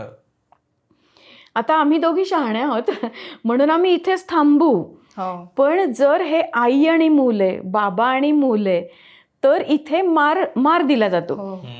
हां, आणि मार देणं म्हणजे ॲक्च्युअली रेप्टाईल ब्रेनकडे ब्लड फ्लो जाणं आहे. म्हणजे तिथे काय आहे तर अस्तित्व आपलं टिकवणं असा तो एक तिसरा रिजन आहे आपल्या ब्रेनमधला खालचा.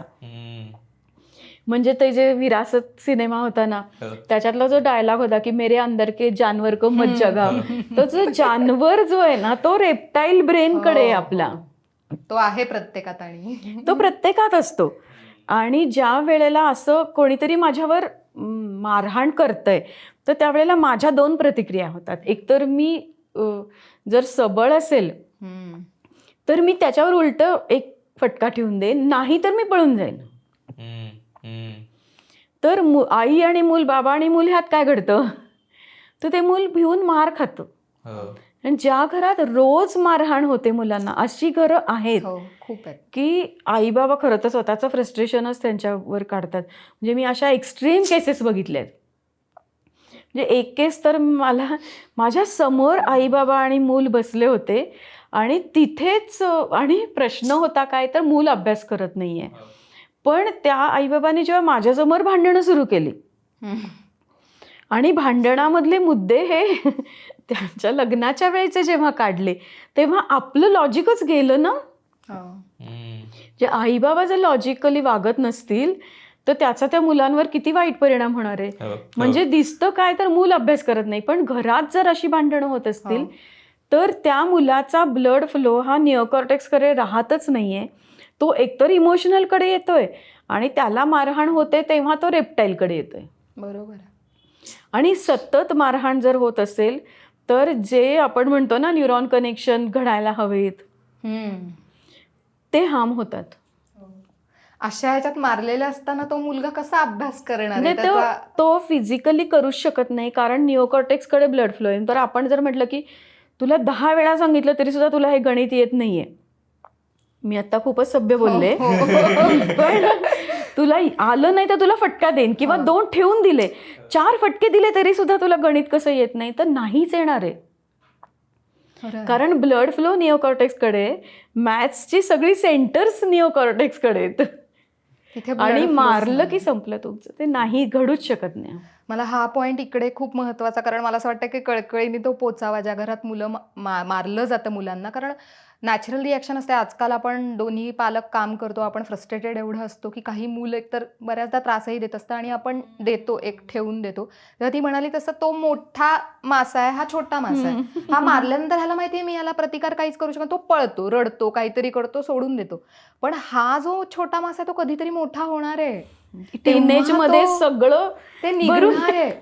आणि अशा एक्स्ट्रीम केसेस असतात. मग आई वडिलांची पुढे म्हणजे मुलं आणि आई वडील कॉन्फ्लिक्ट्स होतात. काही ठिकाणी म्हणजे मी एक्स्ट्रीम खरंच बघितलेलं आहे की मुलं हात पण उलटा उचलतात. आम्ही सिनेमा लवर आहोत तर आपण याचा रणवीर सिंगचा कुठला तो जोया अख्तरचा मूवी आहे, तो रॅपर असतो तो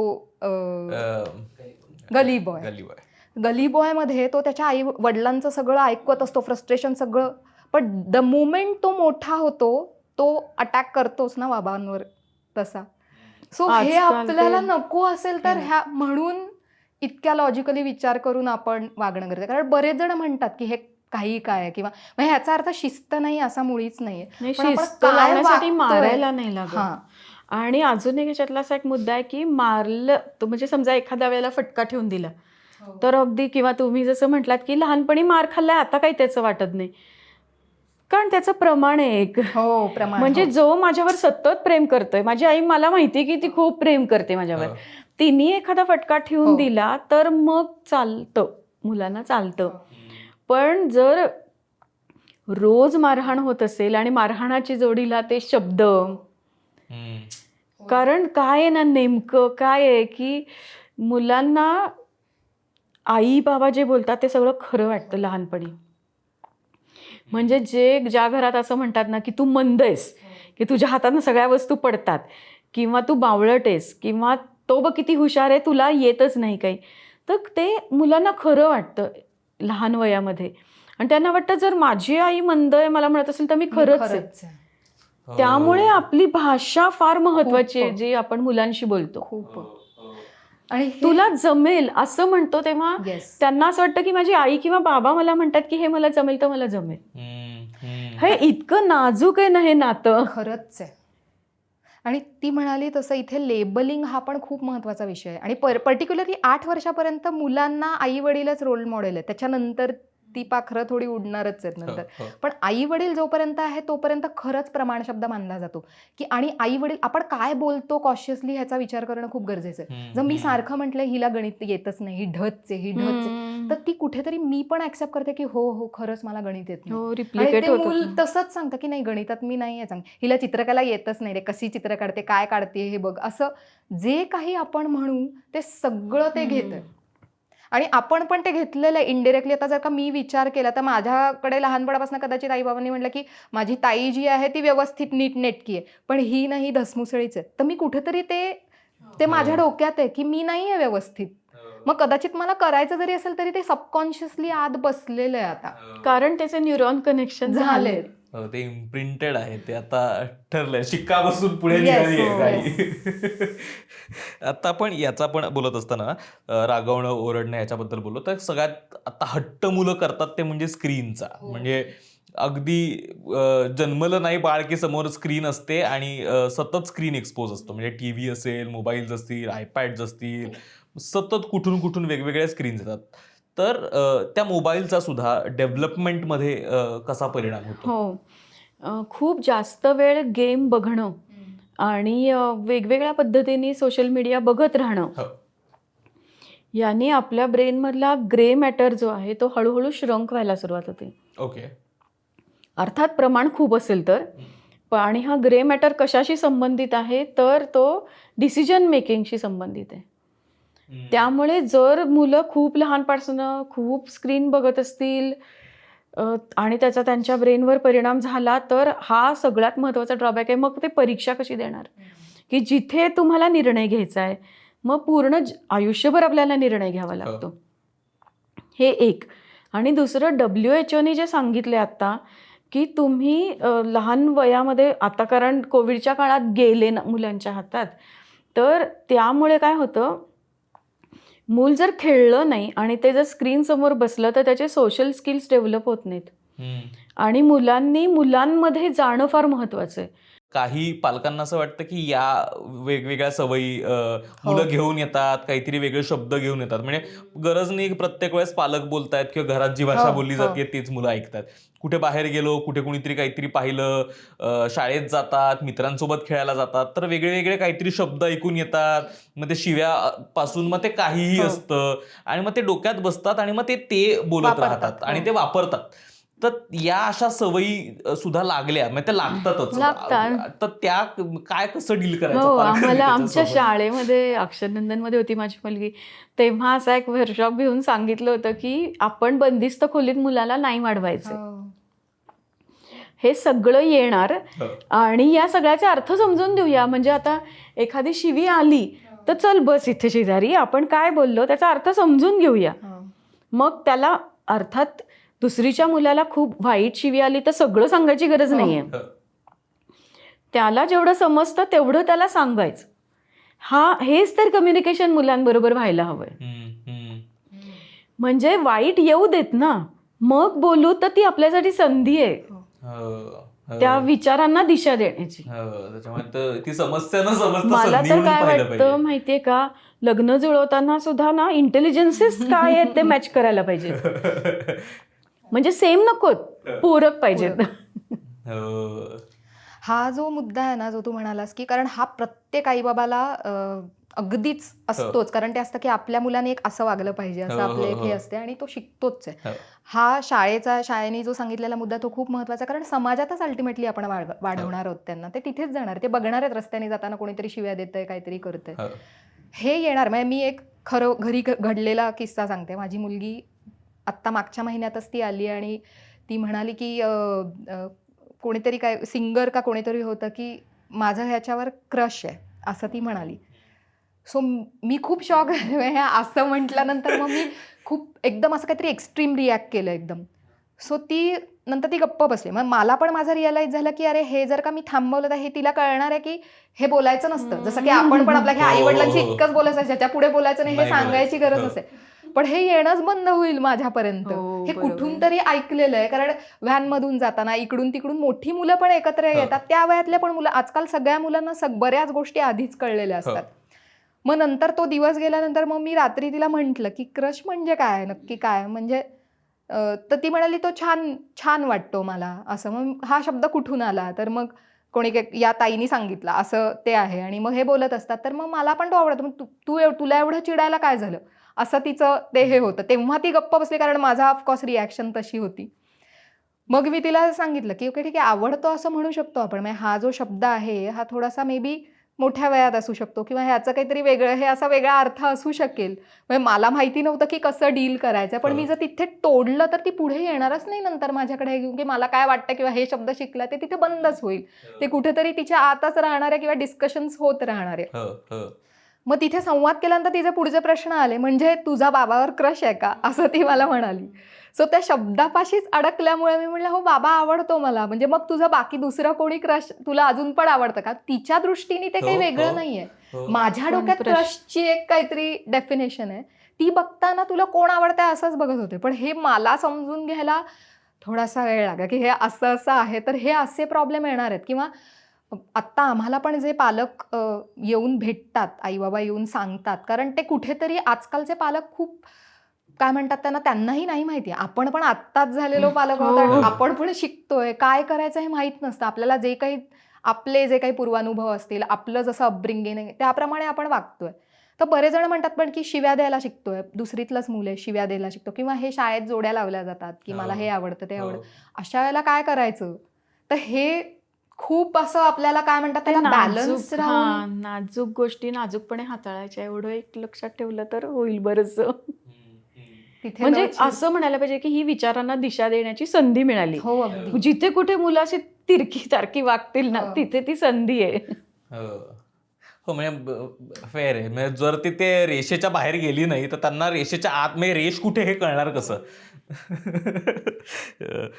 आणखीन एक महत्त्वाचं ते म्हणजे डेव्हलपमेंटबद्दल बोलतो आहोत लहान मुलांच्या आपण. तर त्यांचं रोजचं खाणं, त्यांचा व्यायाम, त्यांच्या झोपण्याच्या सवयी, बाकी इतर कोणत्या सवयी, या सगळ्यांचा मेंदूवरती आणि त्यांच्या पूर्ण वाढीवरती कसा परिणाम होतो आणि तो लॉंग टर्म सुद्धा कसा त्यांना मदत करतो. हो, सगळ्याचा होतो.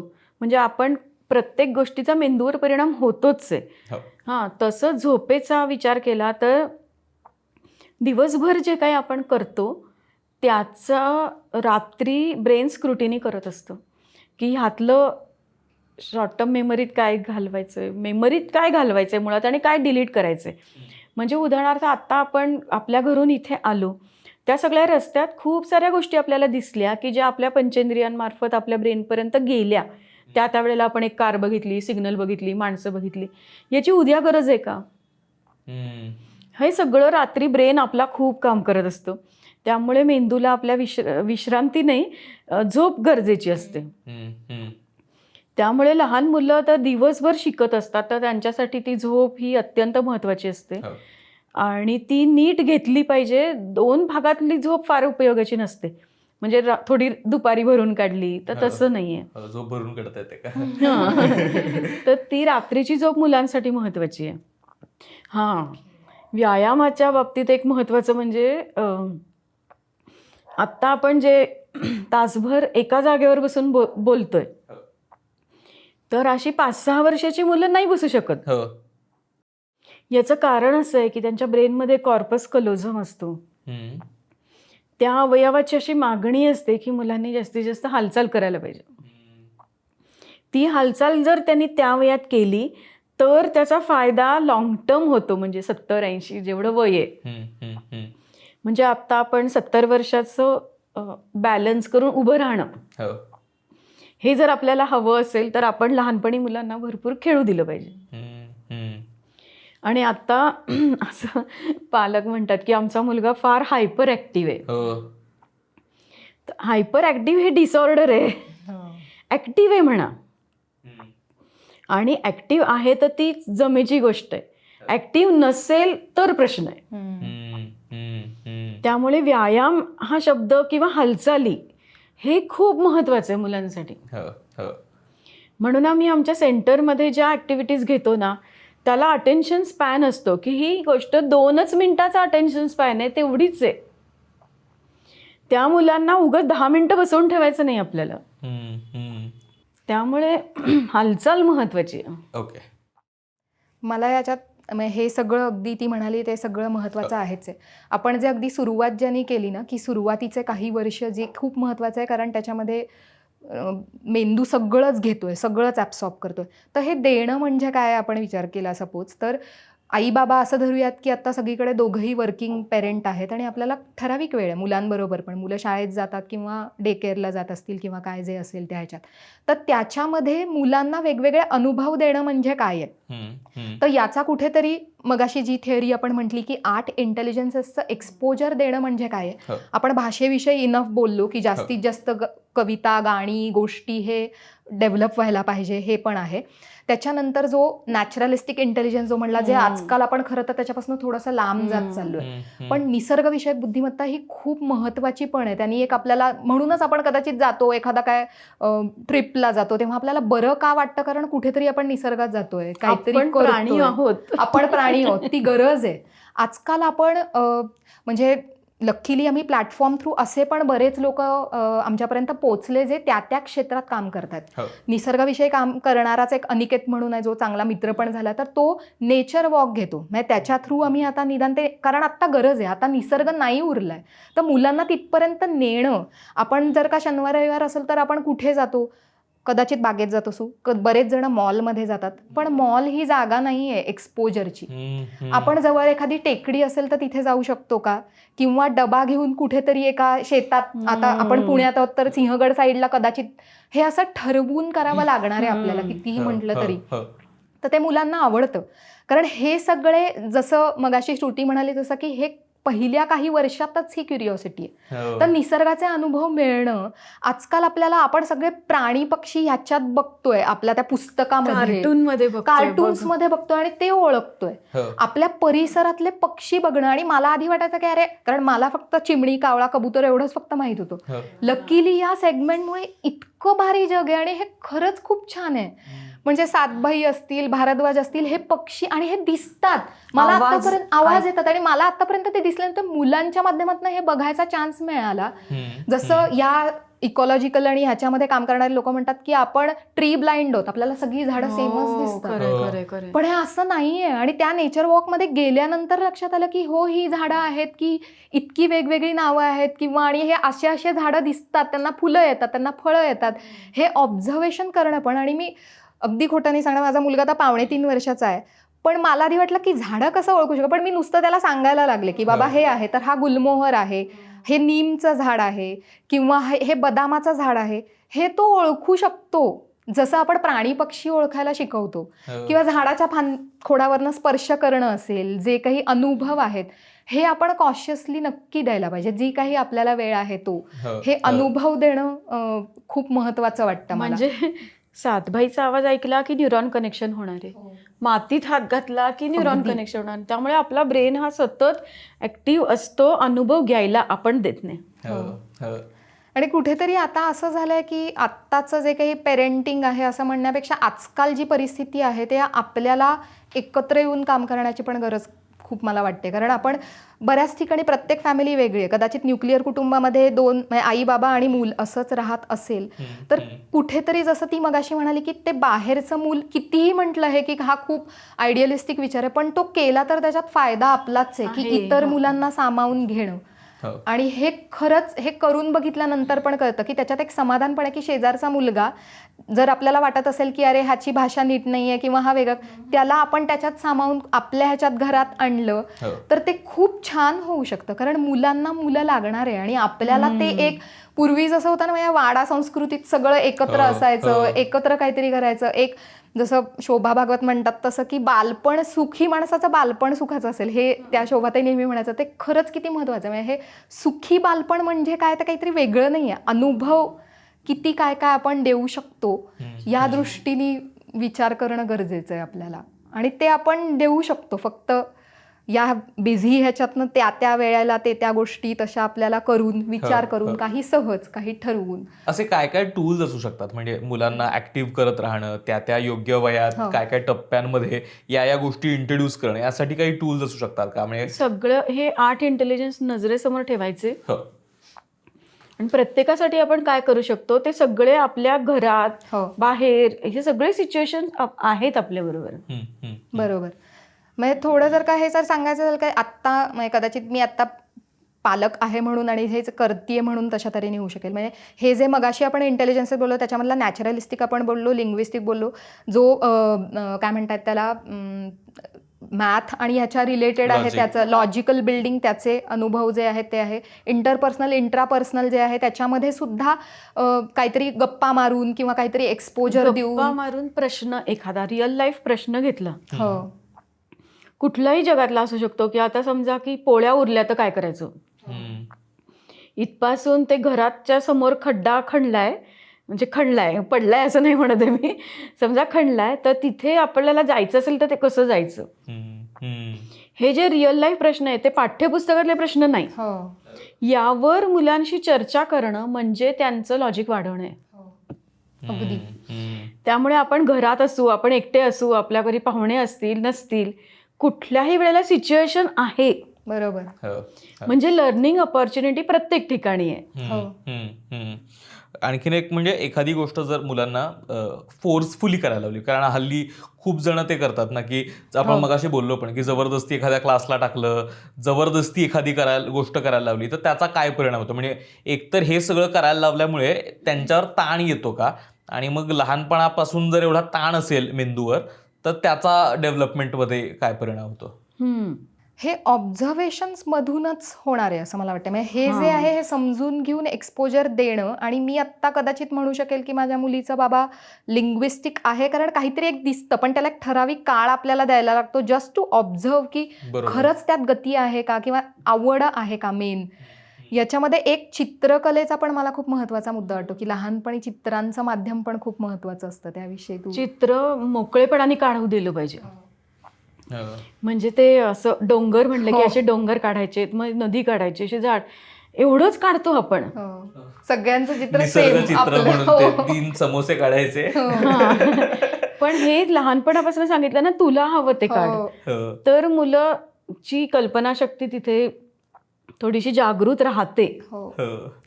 आणि याचा खरंच तसं नाही केलं तर शाळेत चित्रकला सुरू होते, तिथे मार्क सुरू होतात, मग तर शिक्काच बसतो की आपल्याला चित्र काढता येत नाही. आणि चित्रातनं मुलं खरं एक्सप्रेस होतात खूप सुरुवातीचं काहीतरी, माहिती ते कळत नाहीच आपल्याला, ही रेग म्हणजे आई आहे, हा बाबा आहे, किंवा हे अदरवाईज नाही तर काही त्याचं. हे तर मुलांचं भावविश्व आहे, म्हणजे हे आम्ही थेरपी म्हणूनच वापरतो. म्हणजे एक असा किस्सा घडला होता की आई बाबा आणि मुलगा असं माझ्या बरोबर होते, आणि त्या मुलाला थोडासा इन्सिक्युरिटीचा प्रॉब्लेम होता. तर त्यांना असं सांगितलं की त्या मुलाला सांगितलं की तुला हवं ते चित्र काढ. तर त्यात त्यांनी एक रेष आणि एक चौकोन काढला. तर ही काय आहे, आई आहे, हे काय आहे तर मी आहे, आणि हा चौकोन आहे तो CCTV आहे, आणि तिथनं बाबा मी किती दंगा करतो आणि मी आईला कसा त्रास देतो हे बघतायत. बापरे. म्हणजे तो मुलगा सगळीकडे फिरत असताना बाबा बघतायत. अरे बापरे. म्हणजे ही थेरपी म्हणून चित्रकला ही म्हणजे कला म्हणून एक आहे. बरोबर. आणि मुलांचं भावविश्व तिथं आहे. बापरे. म्हणजे 24 तास मुलांवरती लक्ष ठेवणारे पालक, तर तो कायम घाबरलेलाच.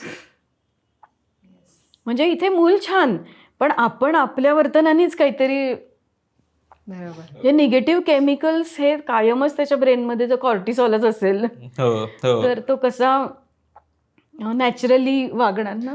आणि लहानपणापासून आता चित्रकलेबद्दलच बोलतो म्हणून म्युझिक असेल, काय छोटे नाटक करतात मुलं, खेळतात, म्हणजे आर्ट बेस्ड गोष्टी असतील, या सगळ्या जर लहानपणापासून इंट्रोड्यूस केल्या तर त्याचा कसा फायदा होतो आणि किती महत्वाचं आहे ते. तर गाणी आणि म्युझिकचा खूप महत्त्वाचा इन्फ्लुएन्स मला वाटतो. म्हणजे संगीतच एकूण आपण पण किती वापरतो. म्हणजे आपण लो फील करत असू तरी आपण गाणं ऐकतो, आपण एकदम छान वाटत असेल तरी गाणं ऐकतो. तेवढं गाण्याचं महत्त्व खूप आहे मला आहे. संगीत म्हणून पण आहे. आणि एक नवीन रिसर्च असा आलाय की गणित चांगलं करायचं असेल तर म्युझिक ऐकायला पाहिजे, असा एक नवीन रिसर्च पण आहे. त्यामुळे एकूणात आपलं ब्रेन खूप चांगल्या पद्धतीने ऍक्टिव्हेट ठेवणं हे महत्वाचं. आईन्स्टाईनचं पण असं होतं ना, त्याचा तो म्युझिक, त्याला शाळेतनं काढून टाकलं होतं आणि आईनी त्याला एका म्युझिकल कुठल्या तरी इन्स्ट्रुमेंटचा क्लास लावला होता. म्युझिकमुळे आपले लेफ्ट आणि राईट ब्रेनचे बरेचसे पार्ट्स ओपन होतात. हो, पण मग त्याचा अतिरेक करून 4 क्लासेसला आत्ता दुपारी, 4 क्लासेसला रात्री नका करू प्लीज. अजिबात नाही. म्हणजे तेच आहे की जबरदस्ती झाली ना मग ब्रेन ऍडव्हर्सच कंडिशन निर्माण होते, जबरदस्ती नाही. मला हे खूप महत्त्वाचं, कारण आपण सगळं बोललोय म्हणून आता आपण असा नको विचार करायला की शोधायला लगेच की कुठल्या याच्यात आणि चला घाला क्लासला, असं नको करायला. ते मार्कांसारखं न होता या विषयात एवढे मार्क, या विषयात एवढे पासिंगसाठी एवढे लागतात, नका तसं अजिबातच नाही. जेवढं जमेल तेवढे इनपुट्स सहजपणे देणं. हेच याच्यातलं महत्वाचं आहे. येस. आता आपण पॅरामीटर्स बद्दल पण बोलत होतो ना, तर मुलांचा इंटेलिजन्स किंवा बुद्धिमत्ता तपासणीचे असं काही आणि वेगवेगळ्या टप्प्यावरती तपासणीचं असं काही टेस्टिंग वगैरे असतं का? म्हणजे कारण हल्ली मार्केट्समध्ये आपल्याला खूप वेगवेगळे प्रॉडक्ट्स दिसतात आणि मग तुम्ही हे टेस्ट करा आणि मग करिअरमध्ये हे करणार आहे मुलगा आणि मग हे क्लासेस लावा, हे सुरू व्हायला लागतं. तर डॉक्टर हॉवर्ड गार्डनरनीच असं सांगितलेलं आहे त्यांच्या वेबसाईटवर की मल्टिपल इंटेलिजन्सेस मुलांचे शोधायचे असतील तर त्याच्यासाठी कोणतंही हार्ड अँड फास्ट आणि क्विक असं टेस्टिंग नाही. आणि जर अशी काही प्रॉडक्ट्स बाजारात असतील ना तर त्याला सायकोलॉजिकल असोसिएशननी खरं तर बंदीच घातलेली आहे. असं हार्ड अँड फास्ट कुठलंही टेस्टिंग नाही आहे. ओके. पण आपल्याला जर आपल्या मुलांमधले इंटेलिजन्सेस शोधायचे असतील तर त्यांचं एक लॉंग टर्म ऑब्झर्वेशन हे आवश्यक आहे.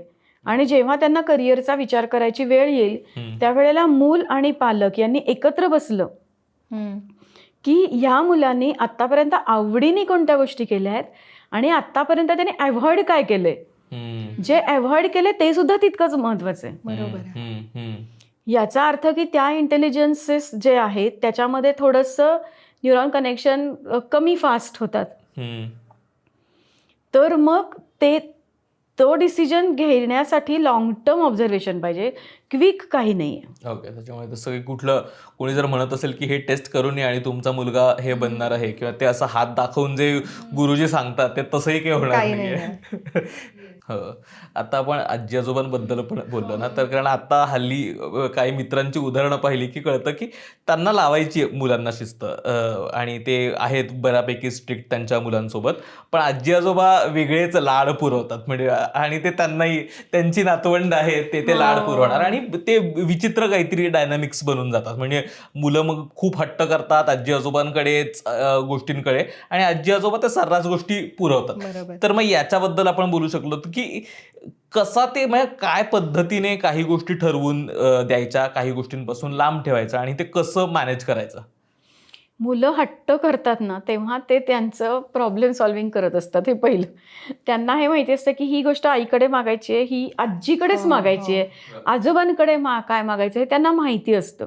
त्यामुळे ते हट्ट त्यांच्याकडे करत असतात. पण आजी आजोबा दोन प्रकारचे आहेत. एक तर शिस्त लावणारे आहेत, शिस्त लावण्यासाठी स्वतःच्या मुलांना थोडेसे दमात घेणारे पण आहेत आणि दुसरा प्रकार आहे की जे सगळं हातात नेऊन देतात आणि एखादं असं कोमल एखादं फूल असावं तसं ते त्या मुलाला हाताळतात ॲक्च्युअली की तू इकडे उतरू नको, तू मातीत जाऊ नको, तुझ्यावर. पण ह्यामुळे त्याच्या पायात शक्ती येत नाहीये, तो 10 मुलांबरोबर खेळायला घाबरतोय, हे पण होतंय त्याच्याबरोबर. त्यामुळे आजी आजोबांनी असं म्हणायला हवं की आपलं पेरेंटिंग करून झालंय तर थोडासा आपला जो मोठा भाग आहे तो ह्या आईबाबांना ठरवू दे. कारण आम्ही जेव्हा पेरेंट्स बघतो तेव्हा हे लक्षात येतं की आजी आली की ती कडेवर घेते आणि आई आली की ती म्हणते की हा शूज घाल आणि चल. तर हा अप्रोच हवाय. म्हणजे मला कुठे आजी आजोबांच्या प्रेमाला असं हे नाही करायचंय पण असं फूल नाहीये ते. त्याला ह्या लाईफमध्ये खूप स्ट्रगल आहे, त्याला जगायचंय, त्याला खूप गोष्टी करायच्या, त्याच्यासाठी तो शरीर मनाने मेंदूनी स्ट्रॉंग होणं आवश्यक आहे. त्यामुळे थोडंसं ह्या काळातलं पेरेंटिंग जास्तीत जास्त मिळावं. म्हणजे आम्ही अक्षरनंदनचे पालक असताना आम्हाला डॉक्टर भूषण शुक्लांचं एक लेक्चर होतं. तेव्हा त्यांनी अत्यंत स्पष्ट शब्दात हे सांगितलं होतं की बायकांना जर पेरेंटिंग कायम त्यांनी करावं अशी निसर्गाची रचना असली असती तर मेनोपॉज आणि आलाच नसता.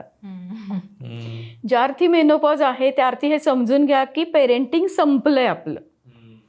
आजी आजोबांनी गोष्टी सांगाव्यात, त्यांना किस्से सांगावेत. आईबाबांनी फटका दिला किंवा रागवलं तर त्यांना प्रेमाने जवळ घ्यावं, त्यांना एखाद दिवशी जेवायचं नाही तर त्यांना भरवावं. हे सगळ्या गोष्टी आजी आजोबांनी कराव्यात.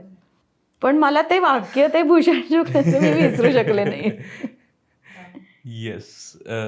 थँक्यू सो मच तुम्ही दोघी आलात. आणि खरं तर खूप क्लिष्ट आहे आजच्या काळातलं पेरेंटिंग. म्हणजे आपण म्हणतो आहोत की खूप रिसोर्सेस अवेलेबल आहेत, खूप पालक एकमेकांचे अनुभव शेअर करत आहेत, सगळे आता बरेच जण याबद्दल बोलायला लागले आहेत, खूप माहिती उपलब्ध आहे. पण तरीसुद्धा त्या प्रोसेसमधनं जाताना जवळच्या काही मित्रमैत्रिणींना पाहिल्यानंतर कळतं की हे फार तारेवरची कसरतच आहे ती. त्याच्यामुळे कसं व्यवस्थित त्यातनं बाहेर पडायचं किंवा ते कशी व्यवस्थित जबाबदारी सांभाळायची, हे खूप मोठी कसरत आहे. तर याबद्दल आज आपण बोललो आणि खूप खूप थँक्यू, खूप खूप आभार दोघींचेही. तुम्हाला आजचा एपिसोड कसा वाटला नक्की कळवा. चिकू पिकूचे प्रॉडक्ट्स आणि बाकी त्यांच्याबद्दलची माहिती खाली आम्ही डिस्क्रिप्शनमध्ये टाकलेली आहे. खूप सुंदर काम करतायत ते लहान मुलांसाठीचं. हे आज आपण जे चर्चा केली ब्रेन बेस्ड डेव्हलपमेंटसाठीच्या मुलांचा विचार करून त्यांनी काही मासिक आणि इतर गोष्टी ॲक्टिव्हिटीज तयार केलेल्या आहेत आणि लहान मुलांसाठी अत्यंत महत्त्वाचं मराठीतलं पायोनियरिंग काम करतायत ते. तर प्लीज त्यांच्याबद्दलची माहिती खाली डिटेल्स दिलेली आहेत, प्लीज नक्की जाऊन चेक करा. तुम्हाला आजचा एपिसोड कसा वाटला नक्की कळवा. सबस्क्राईब करायला विसरू नका.